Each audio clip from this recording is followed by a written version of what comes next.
Olá, benditos! No capítulo de hoje nós vamos ver que desde o começo da sua vida como nação, o segredo do sucesso do povo de Israel estava em um relacionamento com o Senhor caracterizado pela fé e pela obediência.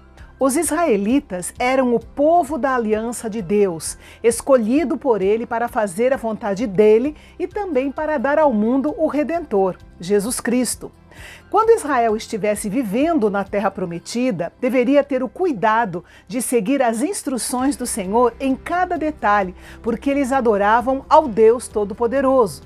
As nações pagãs ao redor deles podiam inventar as suas próprias formas de adoração, mas Israel deveria levar os sacrifícios certos, na hora certa e da maneira certa. Do contrário, o Senhor não os abençoaria. Algumas das instruções que nós encontramos neste capítulo já haviam sido dadas quando o povo estava acampado na região do Monte Sinai. Outras são novas. A base para a adoração dos israelitas era o calendário de dias especiais, que nós já vimos no capítulo 23 de Levítico, começando com a guarda do sábado semanal e terminando com a festa dos tabernáculos. A expressão aroma agradável aparece 6 vezes nesse capítulo.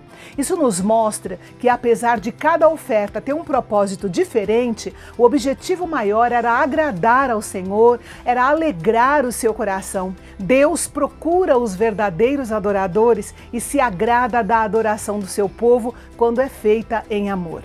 A ordem foi que todas as manhãs e no final de cada dia, os sacerdotes deveriam oferecer um cordeiro como holocausto ao Senhor. O holocausto simbolizava a consagração total. Isso nos lembra que nós devemos começar e terminar o nosso dia com uma declaração de confiança no perdão de Deus, expressando a nossa devoção a Ele. Devemos nos entregar completamente ao Senhor, porque a vida cristã é um holocausto contínuo, com a diferença de que nós somos sacrifícios vivos, como disse Paulo. Nos versículos 11 a 15, o Senhor dá uma nova instrução aos sacerdotes. Ele institui as ofertas de lua nova. Nós não temos muitas informações sobre essa oferta, mas existem evidências de que se tornou uma festividade bastante popular em Israel. Os sacerdotes também deveriam trazer ofertas relacionadas às festas específicas do calendário de Israel, começando com a Páscoa, que comemorava a saída do povo do Egito e marcava o início do calendário religioso de Israel. Os mesmos sacrifícios eram realizados todos os dias durante uma semana, enquanto os israelitas comemoravam a festa dos pães asmos, ou pães sem fermento, e removiam das suas casas qualquer vestígio de fermento. Para nós cristãos, a Páscoa se refere à morte de Cristo na cruz pelos nossos pecados, e o fermento é a imagem do pecado que deve ser removido das nossas vidas. Depois vinham as ofertas da Festa das Semanas, ou Festa de Pentecostes. Era comemorada 50 dias depois da Páscoa.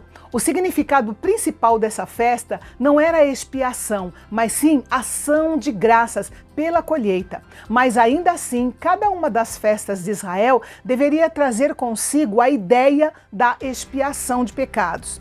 Nós, os cristãos, lembramos do Pentecostes como o dia em que o Espírito Santo desceu sobre aqueles que aguardavam a promessa e encheu cada um deles com poder para anunciar as boas novas do Evangelho de Jesus Cristo. O Pentecoste é como se fosse o aniversário da igreja. E a 28ª palavra de bênção de Números é: assim como o povo de Israel, o grande segredo do sucesso do povo de Deus nos dias de hoje é o relacionamento com o Senhor, caracterizado pela fé e pela obediência.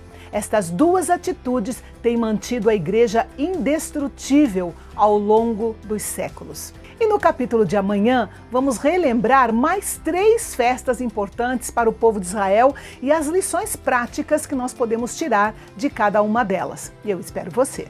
Até lá!